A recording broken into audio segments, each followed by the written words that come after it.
Hello, everybody, and a huge welcome to those of you in the room here with us in Washington, D.C. at the Aspen Institute headquarters, and also to those of you who are joining us on the live stream. My name is Vivian Schiller. I'm Vice President and Executive Director of Aspen Digital. Aspen Digital is a program that brings together thinkers and doers, all of you here, all of you who are watching us today, to anticipate how the world is changing in the age of AI, and crucially to also help shape solutions that benefit everyone, and in the case of today, particularly benefit kids and teens. So thank you for those of you in the room for being with us and online. We know everybody has busy schedules. For those who traveled here today, thank you. We know it was not easy with the storms on the East Coast. While I'm thanking folks, let me just mention a few other things. First of all, to the Pew Research Center and their team that is here today. You will hear from them shortly. They do such brilliant work, and they're going to be unveiling new research for us this morning. To the Center for Rising Generations. This is a sister Aspen program to Aspen Digital. They are our partner on this event today, and also to the Aspen Digital team. They are too many to name, quite frankly, but all just really stellar colleagues. So needless to say, this is a critical moment for kids and teens, and that balance that everybody who cares about these issues tries to find between making sure kids are safe and giving them the agency to be able to express themselves. And now, of course, all of this has been exacerbated or benefited or harmed, pick your poison, all of those things all at once by just the rapid escalation of artificial intelligence. Everybody that is here, you are all here because you work or care about these issues in some capacity, and it is our job at Aspen. We always like to say we do not want to be the smartest people in the room. If we are, we have failed. All of you are the experts on this, but our job is to sort of bring folks together from across sectors, whether it's the private sector or civil society and government, to help find and advance solutions. Because in the meantime, even as we sit here today, our kids, the kids of the United States and everywhere are already engaging with tech. Probably more than, well, not more than me, but more than most people, I suspect. And so what are we going to do to support them? So thank you again for being here, for taking this moment seriously, and for helping us turn insight into action. And with that, I am very excited to introduce Monica Anderson, who is the Director of Internet and Technology Research for the Pew Research Center, to share new data about youth, parents, and AI. And after that, we're going to meet some of her other colleagues as well. Thank you, Monica.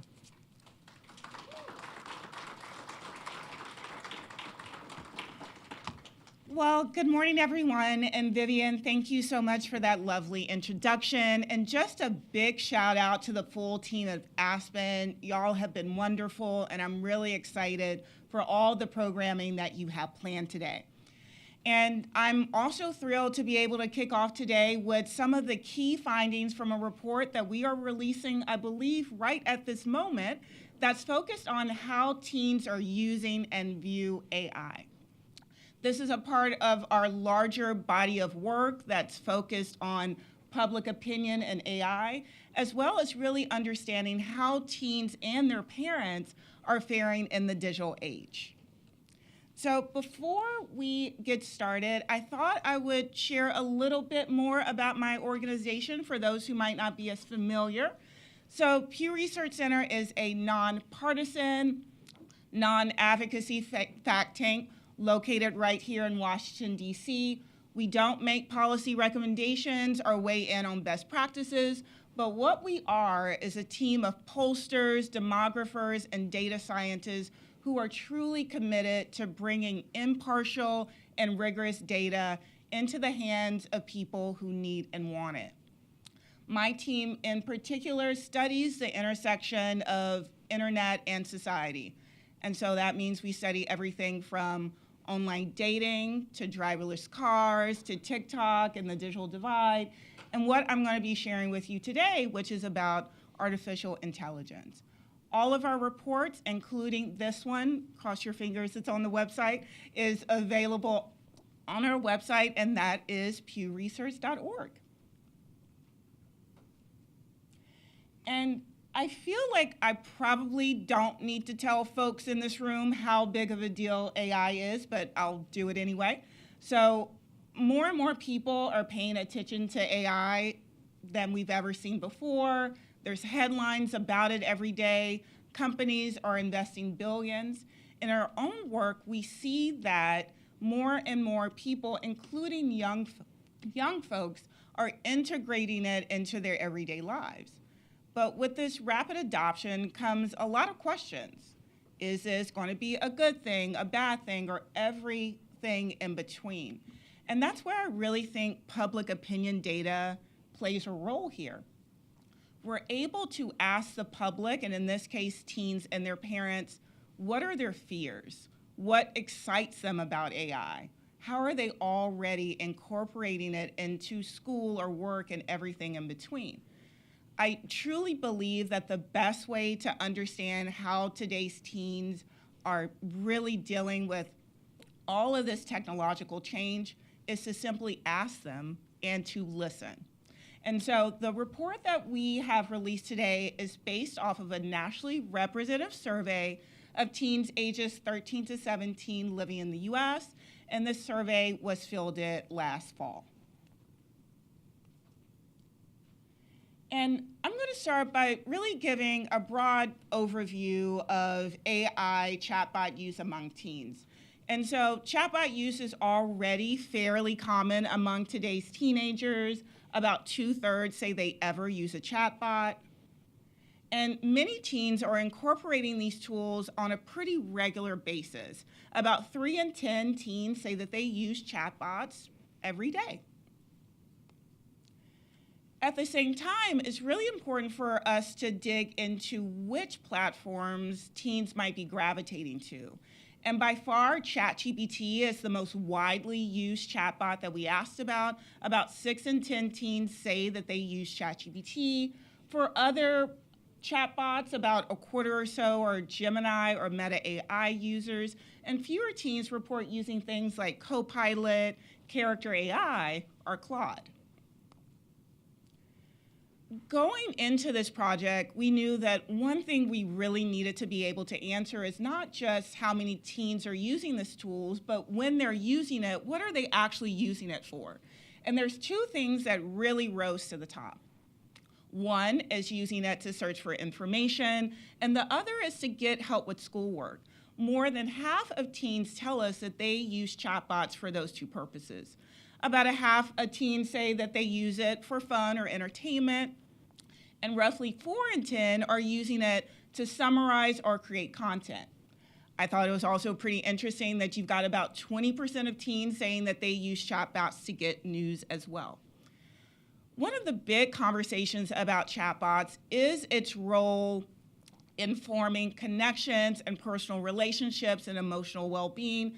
And we do see that 16% of teens say that they use chatbots to have casual conversations, and about 1 in 10 report using these tools to get emotional support or advice.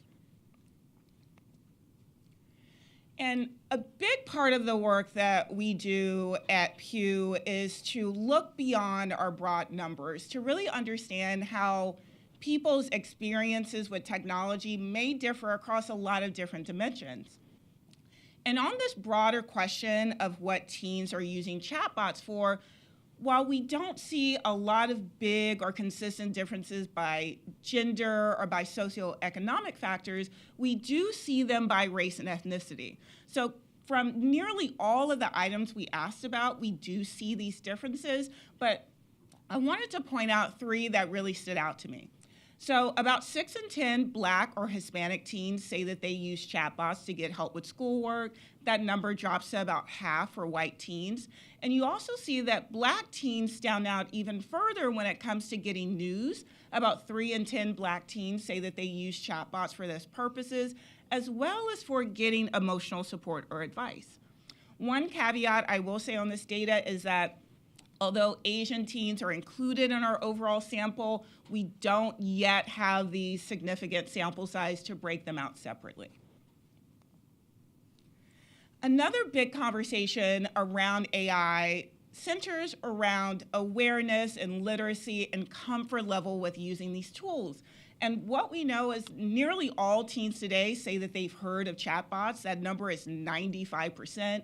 And nearly 60% say they've heard a ton about it. And when it comes to their confidence in using these tools, that is a bit more mixed. So about a quarter of teens say that they are extremely or very confident in their ability to use chatbots. Another third or so say they're somewhat confident. And a small share of teens, though still close to 10%, say they have little to no confidence in using chatbots. One of the things that we did with this work is to really dig into how AI is intersecting with education. And one of the main questions that we wanted to understand is how big of a role are these tools playing in assisting teens in completing their schoolwork? And we see that 1 in 10 teens say that they do all or most of their schoolwork with the help of a chatbot. You've got about 4 in 10 who say this is true for about some or a little of their schoolwork.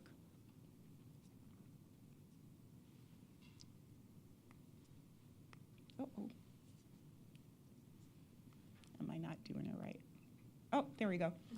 And again, we see some really fascinating differences by demographic group. So teens who are in lower income households are more likely to report using chatbots to help with some, all, or most of their work. And that is higher compared to those living in higher income households. And again, we see more racial and ethnic differences. So Black and Hispanic teens are more likely to say this than their white peers.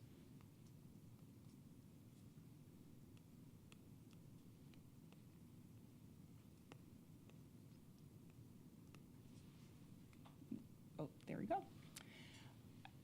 Another thing that we really want to understand is we knew teens are using these tools, but a broader part of this debate is whether or not they are finding them helpful for their education. And we see a lot of evidence that teens do find these tools more helpful than unhelpful. So about a quarter say that they've been extremely or very helpful to help them complete their schoolwork.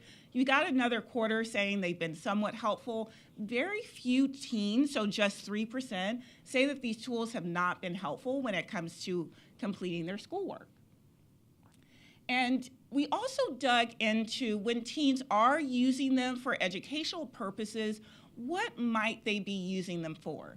And about a half of teens say that they have used these tools to help research a topic. About 4 in 10 say the same thing when it comes to solving a math problem. Smaller shares of teens, though still about a third, say that they've used chatbots to help edit something they wrote.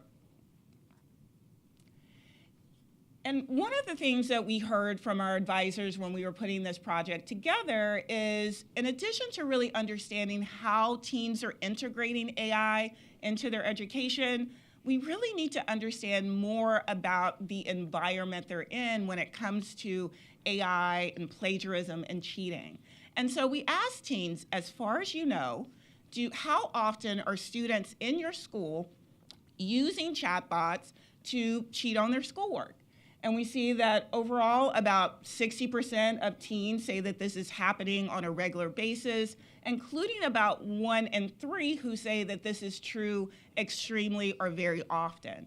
About 15% or so say that this is something that rarely or never happens, and another 15% simply say they're not sure if this is something happening at their school. In addition to understanding how teens are incorporating AI into their daily lives and into their schoolwork, a big part of this work is also to uncover what do teens think of AI more broadly. And so we asked teens to really predict what AI's impact might be on themselves as well as on society more broadly. And so we asked them, what do you think the impact of AI over the next 2 decades will be? Positive, negative, or a mix of both? And when it comes to them personally, teens are about twice as likely to think that it will be positive rather than negative for them. But about a third of teens fall into this middle category, saying it's going to be an equal mix of positive and negative. But also there's a healthy share of teens, close to 20%, who say they're simply not sure. And then we also ask this question about society more broadly. And again, you see that attitudes tilt a bit more positive than negative, albeit much more narrow. But one of the things that we've seen across our work is that here, just like with social media, teens are more likely to think AI's impact will be more negative on society than on themselves. And with this question, we really wanted to be able to understand what is the why behind why teens say that this will be positive or negative. And so we asked teens a follow-up open-ended question, which gave them a chance to explain in their own words why they thought this. So this is from the positive end of the spectrum. And some of the responses that came out of here really range in terms of what people mentioned, but there's three that really rose to the top. So for teens who predict AI will have a positive impact on society, the number one cited reason was that it's simply going to make life better or easier, but also a fair amount of teens said that it will be good for learning and getting information, and also make folks more efficient and productive. Smaller shares of teens mentioned that it would be a good thing for work or jobs, that it would help with schooling and healthcare, or simply that this is just inevitable progress. Technology is constantly changing, and this is no different. And I also pulled a couple of direct quotes from teens because I find them to be so fascinating and insightful and really speaks to the way that teens are really thinking about AI more broadly. So one teenager says, artificial intelligence will be able to be a force multiplier in terms of efficiency and accuracy. We're in very early stages at this point. Everyone's going to have to know how to use AI or they'll be left behind. Another teen mentioned it will do tasks that can be automated and allow people more time to do what they like.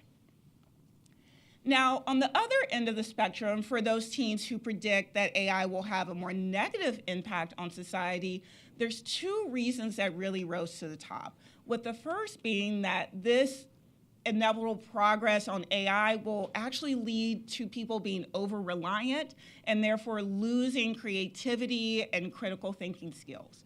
And teens also mentioned, a lot of answers mentioned things around job loss. So about a quarter of teens said that this is one of the main reasons they thought AI would have a negative impact on society. You also have about 1 in 10 teens who mentioned things like misinformation, or it's just simply going to be misused. And then a smaller share of teens mentioned things like this leads to a lack of human connection, environmental concerns, and it actually being a bad thing for education.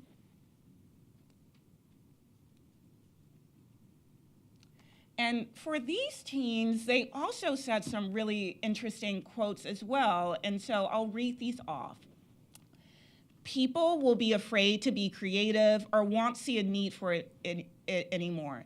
It makes people lazy and takes away jobs. And another teenager says it's already being used to spread propaganda.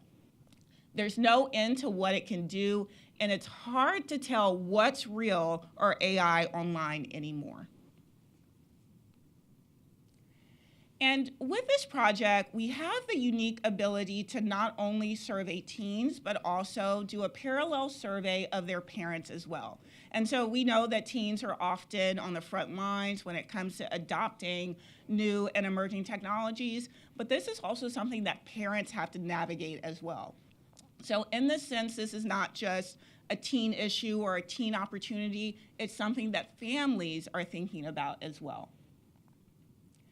And going into this, we knew there were 3 broad questions that we wanted to pose to parents, with the first question simply being, as far as you know, does your teen ever use chatbots? And we see about half of parents say, yes, my teen does use these tools. About 18% say, no, that's not really the case. But you do see a healthy share of parents, so close to 3 in 10, saying they're not sure if this is something their teen does or not. And that level of uncertainty also helps breed a bit of a mismatch between what parents think is happening and what teens actually tell us. So as I mentioned, about half of parents say that their teen does use chatbots, but when we ask teens themselves, that number is higher at 64%. So there's a double-digit gap between parents' perceptions and what teens actually shared with us. The second broad question that we wanted to get a read on is whether or not these types of conversations are coming up in households. And we see that just over half of parents say that they have talked to their teen about using AI chatbots, but there also is a share of parents, around 4 in 10, who say that this is a topic that has not come up, at least not yet. And lastly, and our other big question that we wanted to pose to parents is really getting a read on what parents would find an acceptable use of chatbots and where would they actually draw the line. And parents' attitudes about this ranges a lot depending on the activity. So on the high end, you've got about 8 in 10 parents say they would be okay with their teen using chatbots to search for information. And majority say the same thing when it comes to using them for fun, to create or summarize things. About 6 in 10 parents say that they would be okay with their teen using chatbots to get help with schoolwork. And about half say the same thing when it comes to getting news. But parents' level of acceptable uses really falls off when you get down to more personal uses of chatbots. So less than a third of parents say that they would be comfortable with their teen using chatbots for casual conversations, and even smaller shares say that they would be okay if their teen is using chatbots to get emotional support or advice. One of the things that I would also add for this question is that we gave parents the opportunity to say they're not sure to each of these items. And that not sure range from as low as 10% to as high as close to a quarter. And I think that's a really important part of this story, not just for parents, but for everyone, that there's still a lot of uncertainty. People are still figuring out what they think of it. And I think that's a really important part as we kick off the rest of the day. So that's it for the key findings from the report, and really excited for our follow-up Q&A. Thank you.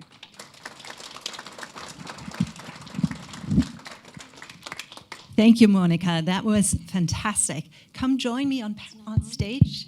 And I'm calling up as well Colleen McLean, Senior Researcher from Pew Research Center, for a follow-up conversation. My name is Constanze Frischen, and I'm the Managing Director of Aspen Digital. So that data was fascinating, and I think we could be dissecting it all day. So trying to achieve a little bit of that in the next 20 minutes.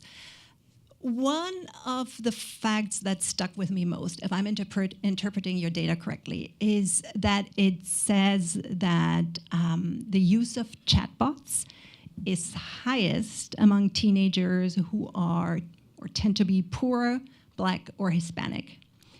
And I'm wondering what you're making out of that, what your reaction to this is. I think I turned it off. See, I research technology. I'm not really great with it. So I will say that really stood out to us as well. And I think it also reminds me of some of the work that we've done before, where we also see these differences by race and ethnicity.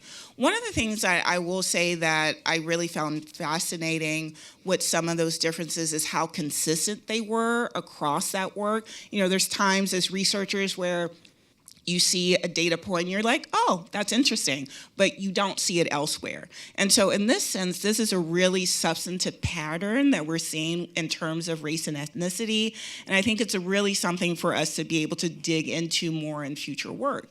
One of the things that I would also call out, and I think is important in this conversation, is that these differences by race and ethnicity hold up when you're controlling for other factors, right? So it's not being driven by income. It's not necessarily being driven by parents' level of education. Substantively, there is something going on with race and ethnicity when it comes to this tech use that we're seeing in our data. You know, as we think about the why, that's something that we'll want to dig into more. But I think it really does point to this being a substantive and a really key takeaway from this work.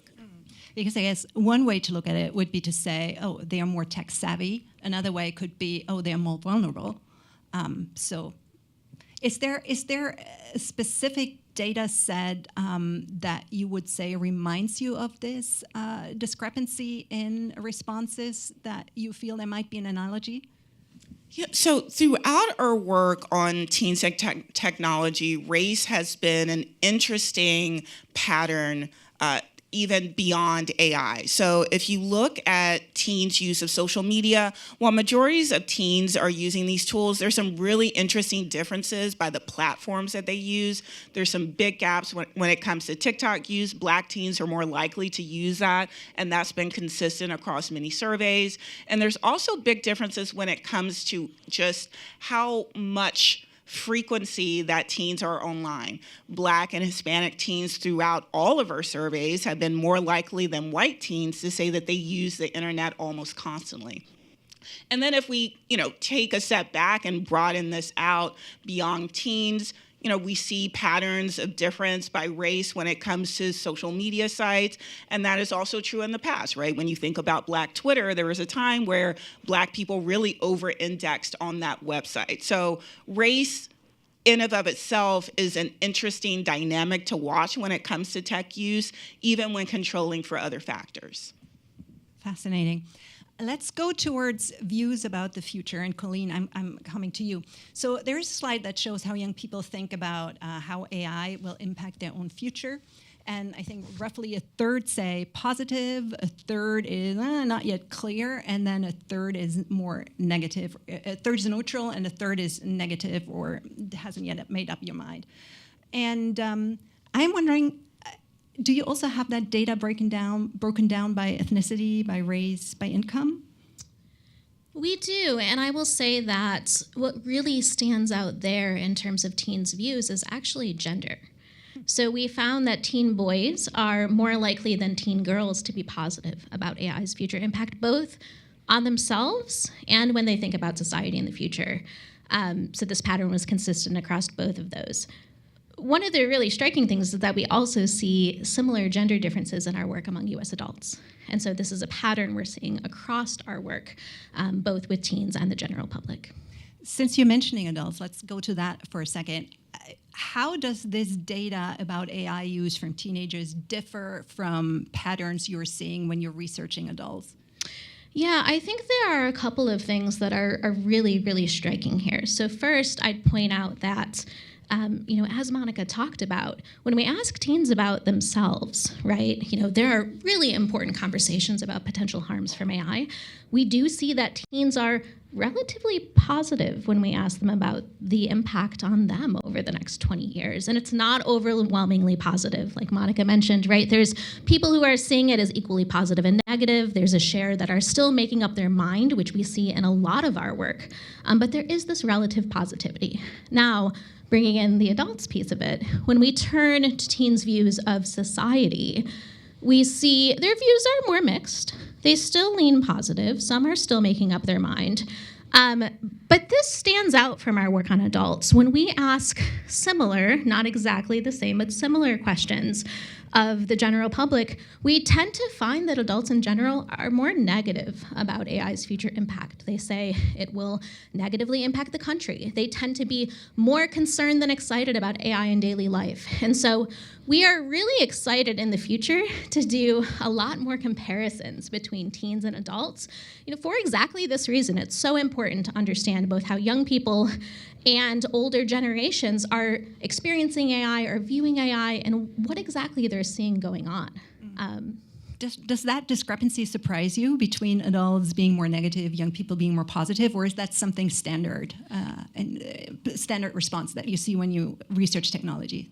I thought it was a really striking pattern, and it's one that we're seeing, as Monica mentioned, with race and ethnicity across our broader work. One thing I'd actually point to here is a place where teens and adults are relatively similar in ways, and that's in what they bring up when we ask them why. And so Monica talked about a few teens' quotes. What's the main reason you say AI's impact is going to be positive or negative on society?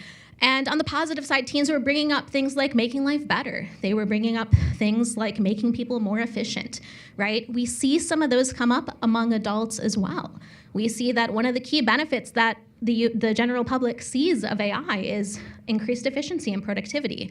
On the negative side, we see concerns about critical thinking, loss of creativity, and loss of jobs for teens. And we see those concerns among the general public as well. So while we do see this difference, this relative positivity for teens are really thinking about the pros and cons of AI in a very nuanced way. And we're seeing similar themes among these young people that we're seeing among the general public.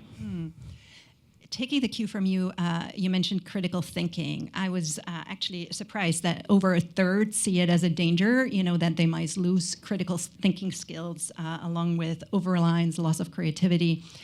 Now, we know that chatbots are not intelligent per se. They predict the next word based on probability, based on the data that they've been fed with. But I'm wondering, did you ask whether young people think that what they get from chatbots is the truth? It's a great question. We didn't ask for it, but we're always taking ideas for future research. One thing that I will point out is that when we asked teens why they felt the way they did, one of the concerns that did come up on the negative side was this question of not being able to tell what's real, right? Not knowing what's true or false, not knowing, one of the teens whose quotes was in Monica's presentation said, you just don't know what's AI or not online anymore. And so these issues of perhaps misinformation, information quality are on some teens' minds as they think about the potential pitfalls of AI going forward. Thank you. Monica, another question for you. So I wasn't too much surprised that there was a discrepancy between what parents thought the use of AI was and what teenagers thought the actual reported usage of AI was. I was wondering, though, I was surprised about how many parents approved of their kids using AI for certain purposes. I think 79% it was, they're okay with research, but almost 20% for emotional support. So again, a question to you, what are you making out of that? And do you have answers broken down by race, income, ethnicity? Yeah, that's a great question. And I will say, in terms of those findings, one of the things that I am really excited about is to see how parents' level of acceptance might shift over time. I think this is really rich data and it's important now, but we know whether it's social media or smartphones or technology more generally, people's attitudes about these emerging technologies can shift and shift pretty rapidly over time. So we're going to be watching to see if the acceptance levels change. Are people going to become more accepting? Or they be less accepting? There was a time where about 7 in 10 Americans had a favorable view of tech companies. That number is now about a half. And so it speaks to attitudes shifting fast when it comes to that. One of the takeaways from that, though, to me is that there's also some areas in which there is more of a no-go zone, right? And so even though you do see, if you think about it, you might think, oh, that's high for parents, but in comparison to other things like searching for information, that's the vast majority saying that. And the other thing I will point out is that on questions about getting news, having casual conversations, getting emotional support or advice, those are the questions with the highest not shares as well. So it really points to parents really trying to figure out if this is good or not and just not quite knowing that yet. And in terms of differences by income and race, do you have those? Yeah, there's some really interesting differences by income across those questions. So parents who have higher incomes are more likely to say that their teen is using chatbots. They're also more likely to say that they talk to teens about these tools. When it comes to their acceptance level, for the most part, parents in higher income households are more supportive of their teen using these tools, but that is actually reversed when asked about emotional support or advice. In fact, that is the one where lower income parents say that they would be okay with would be more likely to say they would be okay with their teen using that for. Fascinating. The room can get, just a heads up, we will be able to get 1 or 2 questions from you all before we wrap up. But in the meantime, so on that, what do you think is the next step of research that needs to be done in order to understand the data better?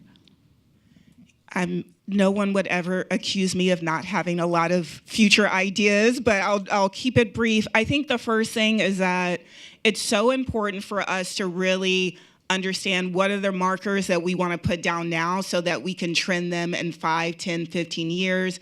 There is nothing worse than not having reliable, consistent data. So making sure that we are doing this surveys, especially on a regular basis because it is an emerging tech. So building up that trend is really important.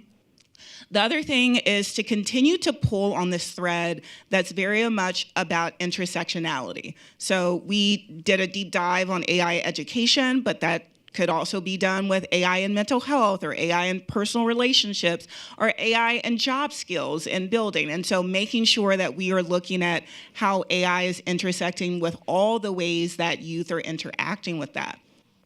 The other big thing, and this one, dare I say, is challenging, is this is not just a US story, right? How do we think about bringing in global data, global perspectives to understand how youth around the world are grappling with this? There's a lot of data from our kind of US adults works that point to the US tends to be more pessimistic about technology when compared to other nations.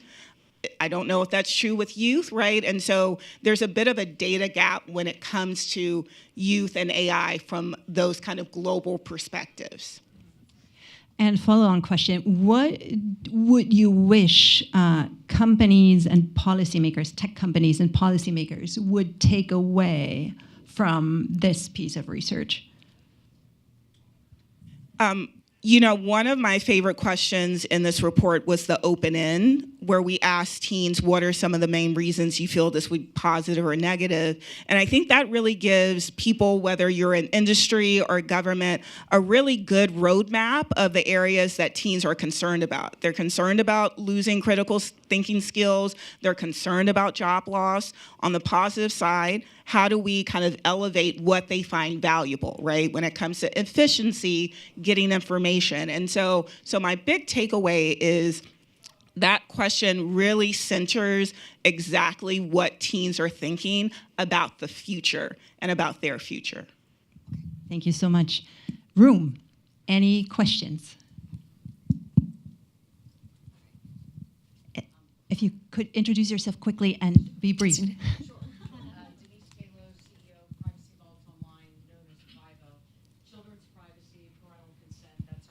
Business. Question for, thank you, sorry. Specifically both to parents and the teens.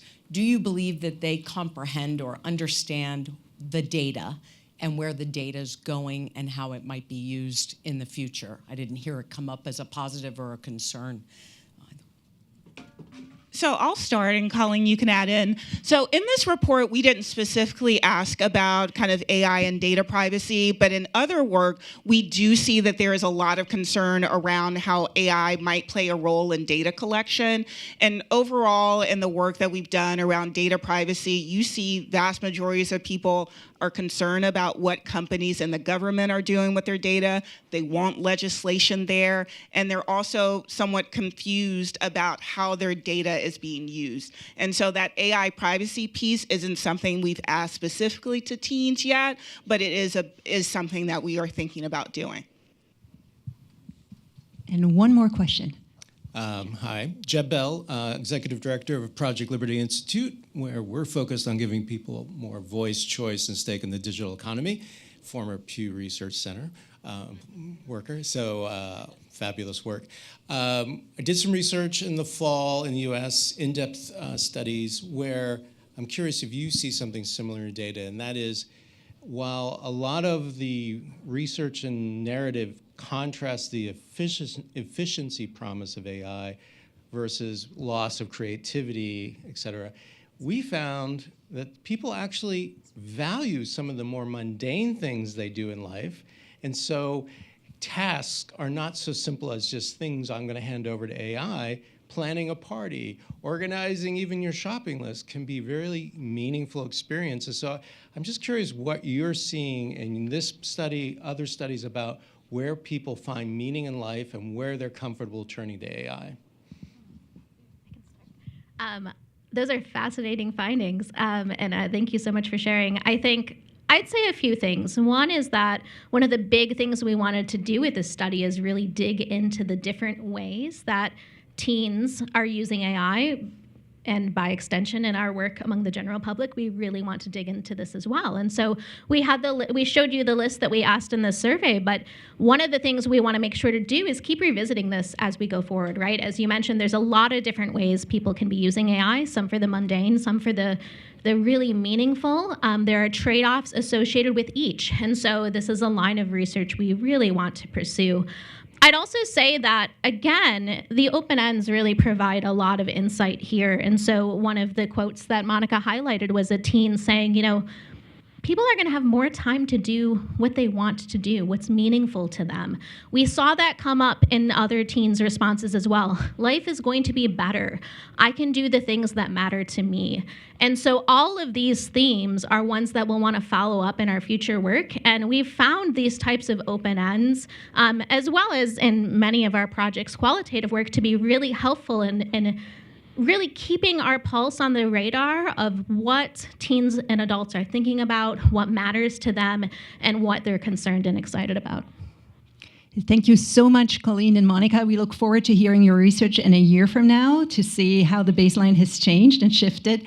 Thank you all. And with that, I'm handing over to my colleague Pete Weber from the Center for Rising Generation for a panel with youth on youth and their view.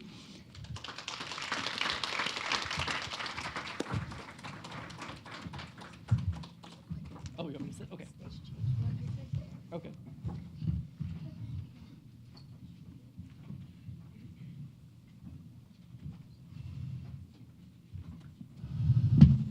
Excellent. Good morning.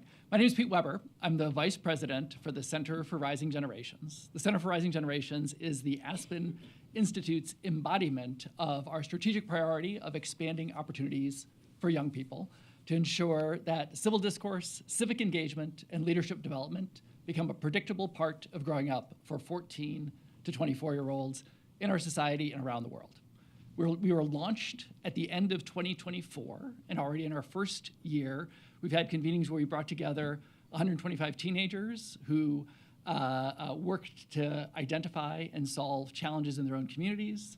We've supported a program in Ukraine where high school students identified challenges that they could address.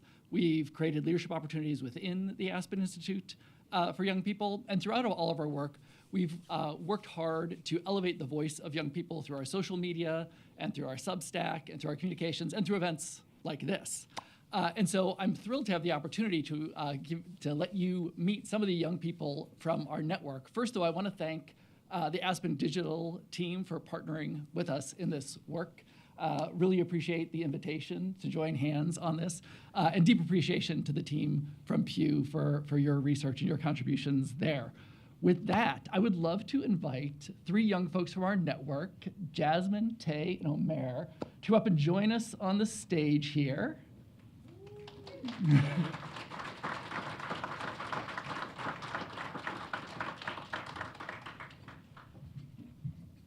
Yep, yeah, going with that. I'm gonna sit even to you all here. All right, and I'm gonna let these folks introduce themselves in a quick moment. I'm gonna say a brief word about their participation here. So all three of these folks are from our broader Aspen network, and we asked them to reflect on their own experiences, their own expertise, their own backgrounds, and how that has informed their thinking about AI. So with that, let me invite first Omer. Tell us a little bit about your background and what from your experience has informed your experience thinking about artificial intelligence. Yeah, good morning, everyone. My name is Omer Naeem. I use he, him, his pronouns. I'm a program associate here at the Aspen Institute's Education and Society program, where I support systems-level education reform. I grew up in Appalachia to Pakistani immigrant parents, and all of these experiences have collectively informed and shaped my perspective on AI. I also have a younger brother who just started high school, and seeing how he's experiencing AI inform his day-to-day life has been really interesting and kind of scary. I graduated high school during 2020 and college during the pandemic, so all of these experiences have sort of contributed to my own perspectives on AI. Yeah. Excellent. Jasmine. Okay, there you go. Okay. Dos Snate Ana Nanana Jasmine Wildcat, Hanan Ana. So hello everyone, my name is Jasmine Wildcat. I am an enrolled member of the Northern Arapaho tribe. I am from the Wind River Reservation in Wyoming, like pretty much like smack dab in the middle. And I guess just a little bit about me. I grew up in, a very rural area on the reservation. And in my undergrad, I went to the University of Wyoming, where I triple majored in psychology, Native American Indigenous Studies, and political science. And throughout that time and up until this point, I have had the opportunity to work alongside the Biden administration and along with other different organizations like the National Alliance on Mental Illness and Lady Gaga's Born This Way Foundation, along with Aspen Institute's very own Center for Native American Youth, among other organizations. Just focusing on mental health, and especially mental health in Indigenous spaces and for Indigenous youth. And that kind of brings me to now, where I am a Master's of Public Health student at George Washington, and I currently work on the Hill. And kind of how all of that intersects into, this conversation around AI is just especially the data where talking about connections and different things like that. When I was in high school, and what kind of brought me into my field is I felt like I had nowhere to turn. I was a freshman in high school. It was before telehealth was really a thing. I graduated in 2021, so I was a junior during the pandemic, and telehealth had yet to really take off. And you hear about all these different cases in the news where teens are completing suicide, and the last things that they have done is talk to chatbots. So that's kind of where I'm at and what I have been thinking, and how do we fix this? Thanks, Jasmine. Tay. Good morning, y'all. My name is Tay Moore. I'm a research and policy associate on the Education Society team, so I work alongside Omer. Very passionate about rural education. In particular, grew up in Ringgold, Louisiana, a small town in the deep rural South, and also very passionate about positive youth development, a lot of work through the National 4-H Council. And so I did not use AI chatbot for the first time until after I'd graduated college, actually, and gotten this job, and so bring, I guess, a pretty nuanced perspective to it. But for the most part, thinking about rural youth in particular and the effects on overall youth development. Excellent. So one of the first data points that Monica shared with us is that about 54% of teens use AI to help with schoolwork, 16% use AI for conversation, and 12% for emotional support. As you think about your own experience, you think about the young folks in your lives, what reflections do you have and what questions does that raise for you? And happy to go in whatever order you all want. Who wants to chime in first? Yeah, I can go. So kind of continuing on what I stated in my introduction is that last number there of talking about connection. Even though it is like a smaller percentage, I mean, I graduated. I feel like it could technically be. It was among the bigger classes in my state, but I graduated around a class of about 100. And I can only imagine that, I was one of the first people to really speak out about my mental health and how I was feeling. But, hearing that number, that's probably a lot more than any of us ever really thought. And I think it's just very important to think about kind of what brought us to have this number in the first place. Is not only are we kind of faced with a lack of resources, but there is a stigma around mental health, and our limited, like the limiting factor of being able to talk about it comfortably. So I just think hearing that, it's I think it's a good starting point of understanding of how we need to kind of help teens and help bring forward more resources, and I guess kind of start these conversations in the first place, because I feel like starting a conversation is a good way to kind of battle stigma, because I mean that's kind of the biggest step, is kind of just reaching out and asking about it in the first place, and like where can I go from here? So, yeah.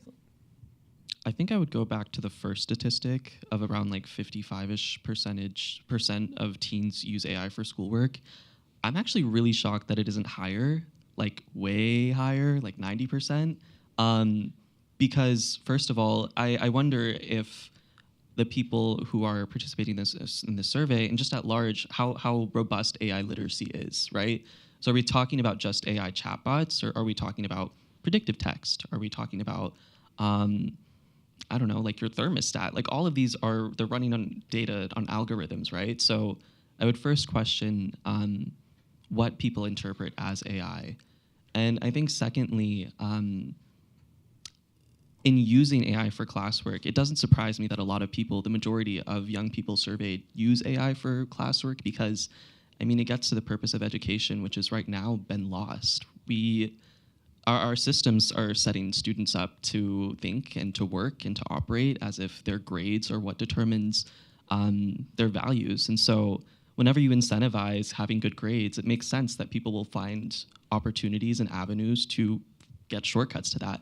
So again, I'm surprised that it isn't higher, and it's a product of the systems that we've collectively contributed to and created. It's a challenge that youth are inheriting, and they're not creating it. It's people making sense of the situation that they've been put in. And building on that point you mentioned about the purpose of school in Omer, it just makes me wonder how much this is going to change how we think about schooling. We've already seen a massive shift from education to school, and Horace Mann and all those founders, when they start off with this public education system, in large part to build an active citizenry and make sure that individuals were able to contribute to the world of work, had this healthy identity of themselves. Obviously, we know this didn't apply to everyone in our country, but we've never really lived up to that in a sense, and these statistics worry me, and I wonder why. Why are so many students having to use these AI chatbots for help with their schoolwork? We see this correlation, especially with students from minority backgrounds, marginalized populations. That's not surprising to me. We all know that we have a massive educator shortage. We have a massive gap when it comes to opportunity to after-school programs, and positive adult mentors to serve as tutors to individuals. So I'm not surprised that students who are what I like to call at the end of the dirt road have to use an AI chatbot to get help with their schoolwork. I mean, that breaks my heart, and I think we need to think more intentionally about that, the reasons behind it, and why are we here, and make sure that we don't just invest so much in the technology itself that we miss out investing on the human capacity and potential there. So much of education is not about just acquiring the knowledge, but the process that it takes to get there. And if students are forfeiting that process because we're just able to get, easy help of sorts, it's that it's going to make life easier. Was it really making life easier, or is it just more convenient? And what do I trade off when I'm so quick to just use AI? In many ways, I imagine some of these students, for just these basic questions, like I lose the ability and the opportunity to ponder or to actually work with an individual one-on-one to find consensus to problems. And so it just raises a lot of concerns for me. I understand that's the way that society is going, but we need to be a lot more intentional about it. Oh, you get to applaud? That's all right. All right, we're going off script now, so buckle up. Because y'all raised at least 3 big issues from those answers that I want to pursue a little bit. So here's your preview. We're going to talk a little bit about purpose of education. We're going to talk just a little bit about the gender and race and income-based disparities, and we're going to talk a little bit about human connection. So that's going to be sort of, this is get your brains churning on these 3 topics. Those are going to be the next 3 topics that we're going to hit on. So at least 2 of y'all hit on sort of the tension between using AI and the purpose of education. I wonder if you could go just a click deeper on that and talk either from your own experience or for the experience you have with other young folks about where you see that tension and what your concerns are related to the tension between our intended purpose for education and how AI use impacts that purpose. I can start. I see a core aspect of our education system is to prepare young people to be thriving citizens in a democracy. And so it is extremely troubling that young people are increasingly leveraging AI as a reputable source of information without recognizing that there is inherent inequality and inequity in the data that it provides people, right? Like, I mean, my family's Pakistani, and I have these conversations with my family abroad of like, do you guys use AI? And then they're like, well, no, because our histories don't show up here. Our statistics aren't recorded in the same data centers that yours are. Like, there's an inherent discrepancy in what we can find out. And so I think about the communities that are leveraging AI here in the States, and it's the same sort of thing. We're hearing what we're allegedly supposed to hear. But back to the question of the purpose of education, we've been sold, us young people, maybe speaking for myself at least, I was sold the idea of you do good in school, you will go to a 4-year college, you do well in college, and you'll get a great job after that, and you're sort of set up for success. And as someone who recently graduated and seeing my friends who are also graduating and trying to enter a workforce where entry-level occupations are far and few between and salaries do not match up with cost of living, it's really difficult for people to reconcile with that reality. So going back to the purpose of education, are we really setting young people up to be successful, thriving people, citizens in this democracy? I wonder that. I ponder that a lot, and I know a lot of young people are, and a lot of older people as well. I think this is part of an intergenerational conversation that needs to be more, again, intentionally fostered at a societal level. But I think the perceived purpose of education in young people is far, it's been distorted. Young people were sold a lie, and we're seeing the consequences of that play out. And I'd invite everyone, too, to check out some research that the Education Society program's done called We Are What We Teach, in particular, where we, kind of establish this new purpose, rich vision for education, built on these 3 principles that children should have a healthy identity of self, be prepared for the workforce, and also be prepared to contribute to society at large as active citizens. And when I reflect upon, like, my own experiences, like, with the purpose of education, I think you're right. So many of us have been sold this bag of damaged goods. But also, Pete, most of my upbringing, I didn't have access to internet for the most part. And it's amazing, on statistics, I was one of those kids, and lots of young people from communities like mine are, so far away from opportunity. The statistics say that we are not supposed to be the places that we are today. However, I received a holistic education, raised in part by my great-grandparents. A lot of the people who played an instrumental role in my upbringing did not have access to schooling per se, but were some of the most educated individuals I ever met, and realized the power of building human connection, serving your neighbor, doing those things, being active in your community, and working working with your hands of sorts. These, we call them mundane tasks, even mundane jobs, the career and technical education, that kind of pathway. And so many of my classmates took that pathway and are able to live great lives today and have great careers. It looks a lot different than me. And honestly, especially the ones who are welders and plumbers, they're not worried that AI is going to take their job. It's people like me that's worried AI is going to take my job. And I'm one of the ones that, quote unquote, made it out. And so we have to do a way better job with our messaging about the purpose of education, and return back, in a sense. And like I said, we've failed in many ways with education, but I still believe that fundamental purpose can be achieved. But it's going to take intentionality, especially in this AI and technology-driven industry. Adding to that, there are rural school districts here in the country who are having to use AI chatbots for personal tutors for students because they don't have access with that. Teachers we lack robust professional development, curriculum-specific professional development for a lot of our rural teachers. And so they're having to, use AI to help them create curriculum, and lesson plans for their students. Well, we know sometimes faulty information can come up in there. And if we already have a very low number of qualified teachers who don't have access to the programming they need, especially if they came from another career, then we need to do some things to fix that on the back end. The youth serving workforce is the most important workforce in our country, and we have not invested in it the way that we should have. Jasmine, you want to jump in this conversation? Otherwise, I want to shift us to... All right. So in my conversations in advance of this panel with each of you, disparities based on demographic characteristics came up. Gender, race, et cetera.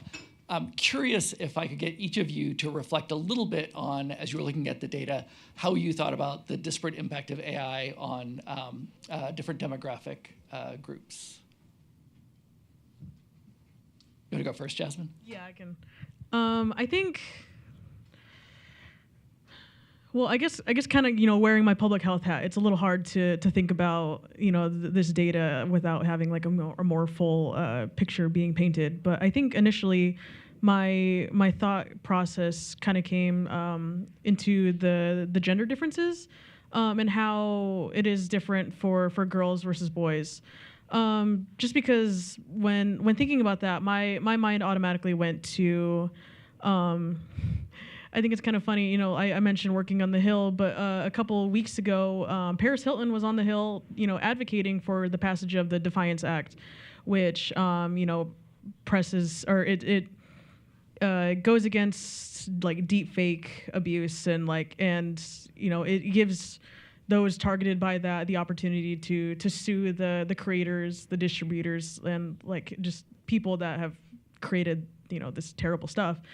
And where I just think about, as a woman, but not only just as a Native woman, because, Native women are, they're higher rates of violence against Native women in particular. I have to be careful about my internet presence, or even just in general. You have to be careful about what you share, and thinking about the use of AI, it's not surprising to think that, or to see that, girls don't see it as in a positive light than boys do. So that piece of data wasn't as surprising to me, and that's just kind of what I thought. Aside from the and speaking of the race differences, even though natives aren't represented in the data, but I guess kind of going back to what has already been said, in the lack of resources, and that's also kind of not surprising either to me. Thanks, Justin. To add on, I think it's unsurprising that folks from lower socioeconomic backgrounds are using AI more because of the resource problem of if my parents can't afford a therapist, but I'm clearly unwell and I'm struggling, I can use something that's free and that's online and allegedly confidential, it's my personal therapist, right? So that does not surprise me at all. I think going a step further towards the gender component, again, I have a younger brother who started high school this year, and at the beginning of high school, I had a conversation with him about AI. I was like, hey, like, how do you feel about it? Are you going to use it? Because I am also of the perspective that we should not be forcing people to do things, but encouraging them to find ways to engage with them in ways that make sense to them, right? I'm also not in high school right now, so I can't speak to what that experience is like, but I remember being very intentional and sort of ground setting with him, and he was like, of course not. Like, I can think for myself, I can do work for myself, and my family relocated from Appalachia to a district in the DMV, and so perceiving that difference in like mindsets is really interesting. But we revisited that conversation like last month, now that he's halfway done his freshman year, and he's like, yeah, I was wrong. Everyone uses AI, and I use AI because, like, if you don't, you're going to be left behind. It's really like a groupthink mentality. And I have largely seen with his male friends a difference in how they approach AI. They use it to validate what they're looking for. They use it as like affirmation almost in a way. And they treat it, again, this is all anecdotal, but they're much more confident with it. They feel empowered by it in a way. So it's troubling also because we're seeing like the return of a lot of problematic trends that are also informed by data, like the trad wife experience. And like, I think it's all tied to something. I'm not sure what the needle and the thread are exactly. Well, the thread is kind of AI, but thinking about like why boys in particular feel conditioned to use AI, it's because like there is that pressure that you are going to have to be like, you have to know what industry is looking for. You need to know how to make money. You need to like all of those social pressures are also part of the problem. And I think, again, AI is not like introducing new problems necessarily, but exacerbating a lot of pre-existing ones, right? So these questions about gender roles and like expectations, again, it's just like heightened. Tay, I'm going to invite you to extend upon your thinking about the tension between AI use and human connection. It came up in one of your previous answers, and it came up a lot in our prior conversation. I'd just love to hear your reflection on the importance of human connection versus using AI. Sure, and I'll start by going back to the gender piece, and I'd like to know, like how we see this like difference in how boys and females like use AI, like their opinion about it. Well, how are they actually using it? Are they using it to help with schoolwork, or are they more prone to use it for the like counseling, these conversations, the human connection piece? The reason I say that, I imagine we're all probably aware of the American Institute for Boys and Men and the research that Richard Reeves has done, showing the detrimental like decline that the state of boys and men has gone when it comes to mental health, their ability to work, to have this social cohesion, and I wonder, like are they more likely, or do they make up more of that 12% of, I think it was 12% who are using AI, and particularly to have these conversations or for like advice? That breaks my heart, Pete. Every young person deserves a caring adult mentor. And God forbid that we can be in what some would argue the wealthiest, some would say the best country, that's debatable, country in the United States, and we cannot offer that experience to like every young person. I have been like energized though by like the work that's been done, like we see like this huge return to third spaces. I know the work that like Kanika's done with airplane mode, she's back there in the corner. And so like this other like these movements among young people who like want this human connection. So there's this tension that our generation finds ourselves in. We want this human connection. We want these mundane tasks. We're looking for purpose and meaning in life. Although there's this drive, we have to be, on top of the tech revolution or whatever. Like we have to learn these skills. And I don't want you to think that I'm a pessimist completely about technology, because in many ways, I mean, it's revolutionized, schooling and offered opportunities for young people to learn things in their communities that they otherwise would not have been able to know. However, we still have to do such a better job in a society of learning, I guess, how to be human again. And I'm not sure if I think technology can help us get there. It's a great aid, but it probably should not be a master. Jasmine or Omer, you want to jump in on that question? And no is a totally fine answer. That's excellent. One more thing to that, Pete. I'm sorry. Y'all shouldn't have given me a mic. Some people say don't get him started because he doesn't come with brakes. You know, he just kind of like rolls along. To this human connection piece, you know, I would like to know too. You know, who were these young people? As some of you know, data centers are starting to be built all across the country. We know that they're more likely to be placed in these marginalized communities, and we see this especially happen in the Black rural South. And I was reading an article about that in Louisiana from my home state, and the news reporter, you know, was talking about how they're building this data center, and they interviewed some of the school children who were saying how, like, afraid they were because now when they're riding the bus to school, like, there's all this construction going on, and they like feel like they're going to swerve off the road, you know, and like they're not sure. There's this promise of local people that it's going to bring in jobs. We all know how that's probably going to end up, you know, and so like there's all this rhetoric of how good this is. However, on that human connection piece, in the eyes of some of these young people who probably weren't represented in the study because they probably didn't have the internet access to be able to complete the survey, which is a real issue. Like, how are they thinking about this? And if they're looking at this tech revolution in a completely different way, I mean, for us to just keep on, and nothing's wrong with innovate, nothing is wrong with that. But two, we need to be like intentional and make sure we're actually bringing every community along and saying, hey, well, actually, does this raise like questions about the local infrastructure of your community? Does this raise questions about data sovereignty, you know, and extraction of information, once again, from such cherished historic places? So I'm going to shut up now. No. Go ahead. Hearing Tay always inspires me. I think an additional thing is just like thinking through like the regulatory frameworks around AI and just the obscene lack thereof across like not just industries, but school districts and schools and classrooms. It's a difficult conversation to have at home because, I mean, families aren't necessarily trying to learn how, families are trying to be families, right?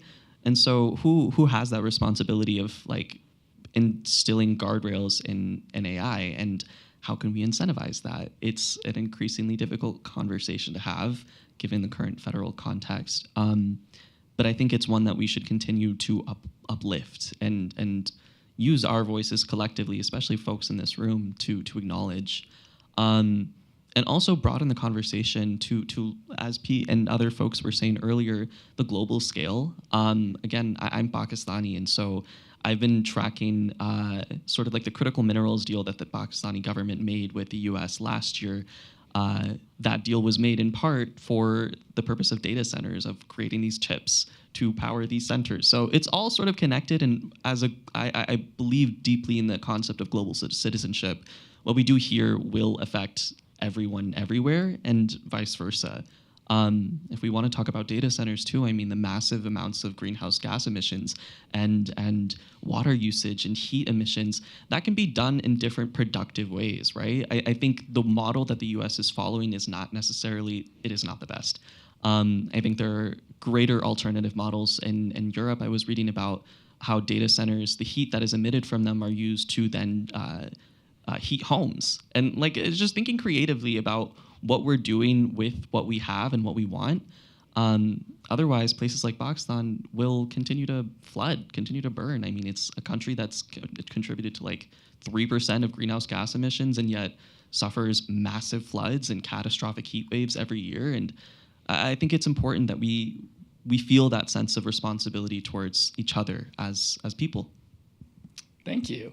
I'm going to ask you all one more question, and then here's what the question's going to be. I'm going to ask, so we started like tight around the data. We got big. That's great.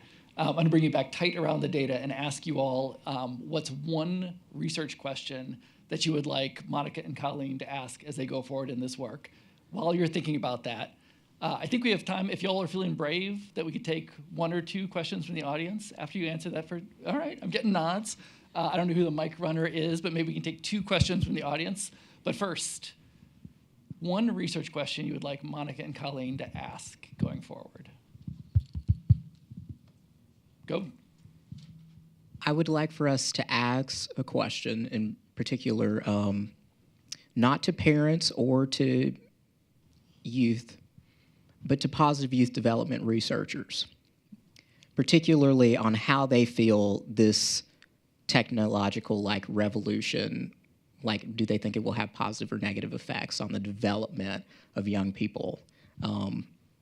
We see how, like, as technology has advanced, screen time has increased dramatically. There's been a decline in student achievement, a stark increase in student mental health outcomes, et cetera. I don't have to go on. And so I think we need to do a better job of, like, adding the science of learning and development, holistic cognitive development, and positive youth development into these broader conversations we're having about education and technology. Excellent. Omer or Jasmine? Yeah, I think I would ask a question around AI literacy. I brought that up earlier, but where are young people, where can young people acutely identify AI being leveraged in their lives? Whether that's through, again, like the chatbot platform or through more systemized ways of it existing in our society. I mean, again, AI has been around for a long, long time. So I'd ask a question about that, as well as where is that something that they're interested in learning about? Like, is literacy something that they view as a skill set in and of itself, or is it just seeing it as a tool, not as a language? Jasmine? Yeah, I think I would honestly go the route of, like, whether or not these youth feel represented in AI.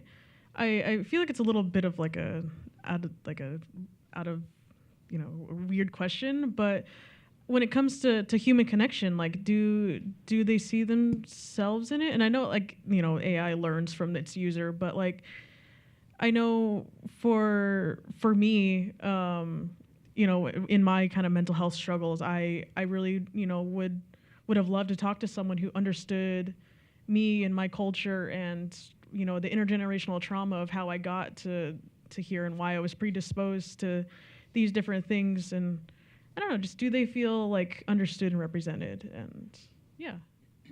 Excellent. I don't know if y'all were paying attention, but Monica and Colleen were both taking notes and nodding the whole time. So look for those questions in future research studies. Oh, and Shreya's got a question for us. Hi, Jose Gaona, founder, CEO of Zeta, Gen Z Emerging Technology Action. We're a tech policy firm here in DC, run fully by Gen Z. First, thank you all for sharing the insight. And my question to you all is, with so many stakeholders in the room that are working at these intersections of industry, policy, with our policymakers and industry, where do you see additional avenues for us as entities to pursue not just the educational and engagement piece of bringing, you know, insight from, I'd say, our generation and younger, but also building leadership pipelines? Like, what's your vision, or what's kind of your take on how stakeholders like the ones in this room can continue to build on the elevation and, I guess, leadership of the younger folks?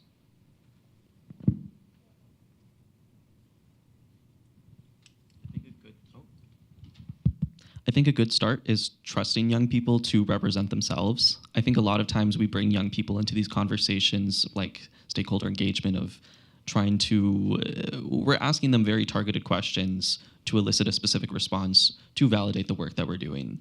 I think we need to trust young people to be arbitrators of their own futures, and part of that is by creating things like youth advisory councils and boards and upholding and uplifting young people, not as a superficial tokenizing way of, like, we have this specific youth member on our board of directors and they are so informative and so helpful, but they're not allowed to vote, but they're here, right?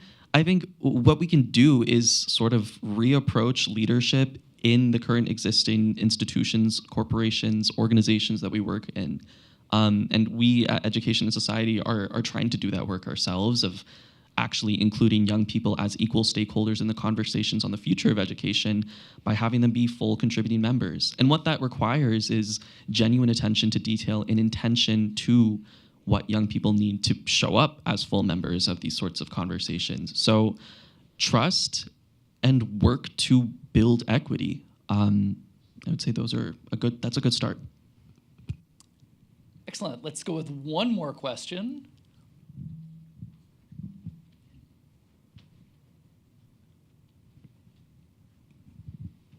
Thank you. Kimberly Martin from National Parent Teacher Association, or National PTA. I first want to say, I would be remiss if I didn't say, how brilliant, how fascinating it has been to hear each of your unique insights about what you see the future unfolding to be, and contributing your thoughts and ideas to that. So I feel like that needs to be said, and I hope I share the sentiments of others in the room. But my question is about messaging. So Tay, you spoke about the messaging that we're giving around schooling and learning, right? And I heard a young person recently, I attended an event at the Microsoft Innovation and Policy Center, co-hosted by 4-H. And this member, young adult member of 4-H, said that he was utilizing AI to teach himself to code, right? Vibe coding. I had never heard that terminology before, right? But it's an AI-assisted software development approach. And he then took his knowledge that he acquired from that experience with that AI tool, and he used it to develop a youth development program and leadership program, teaching other students from marginalized communities how to vibe code. And I thought that that was such an amazing example of the positive, right, of accessing AI technologies, right, and leveraging AI technologies. So my question to anyone on the panel would be, what is the messaging then that we give to young people about, hey, AI is a way to democratize information for those that may have less access to it, but you have to find the balance in still maintaining, right, critical thinking, still understanding the importance of human interaction. What would your key messaging be to young people, Gen Z, even Gen Alpha and Gen Beta, about AI use? I guess I'll get us started, or take us home one, and I'll get us started. Thank you for that question. That's outstanding. You know, I think to back it up even more so than just AI itself, the purpose of education, you know, in large part is for us to learn how to be, quote unquote, good citizens. And AI is just a tool to help us get there. And I think that should just be said so simply. I'm so not like taken aback, I'm endeared by individuals like the young man which I believe I know exactly who you're talking about, who are able to use, you know, this technology and do these things that impact so many others. However, sometimes I do realize that sometimes that can be the diamond in the rough of sorts, the experiences of these select individuals who were bound to do things of that effect, regardless of if it was through AI or another means. And so does that actually speak to the whole vast of young people out there and their experiences with the technology? But I think we should have an asset-based framework. You know, this is the technology. This is the way that the world is moving. You should know about these things. You should be AI literate, but also you should be literate. I'll say that again. You should be AI literate, but also you should be literate. And so our messaging can be positive towards this technology. I'm not so much worried about the messaging itself, but are we supporting on the back end for young people to actually have that positive outcome from engaging with the technology? Because whether a young person is able to read or not is not just that young person's fault. Whether they choose to utilize AI or not in their pursuit of a good life, as some would say, that's a choice that they can make. But whether they're literate or not in this technology, if we say today that whether you're literate in this technology determines if you will be able to be successful or have a good life, well, then what does it mean to have a good life? And we then have to change the messaging about life itself. And so I think we should have like an asset-based mindset about this technology. You know, yes, you can use it. Yes, we will do whatever we can do to support you in using it and offer resources, investment towards that. But I don't think we should put the pressure. It seems like a lot of pressure is on the backs of young people today that they have to know these things. And so when they don't have access to it, then they're like, well, I'm doomed. And I don't believe that to be true myself. Now, I could be the one person who thinks that way, but yeah, so I think we should just be asset-based about it. Omer or Jasmine? Give a final word before we wrap up? All right. Excellent. Please join me in thanking Tay and Jasmine and Omer.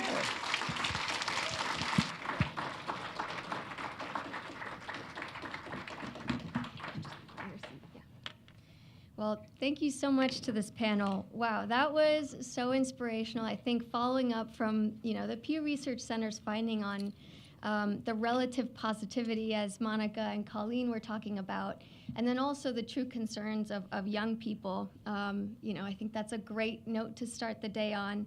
Thank you so much to the panel, to Peter and the team at the Center for Rising Generations. And for everyone joining us online. I know we have a robust audience online, so thank you for joining us.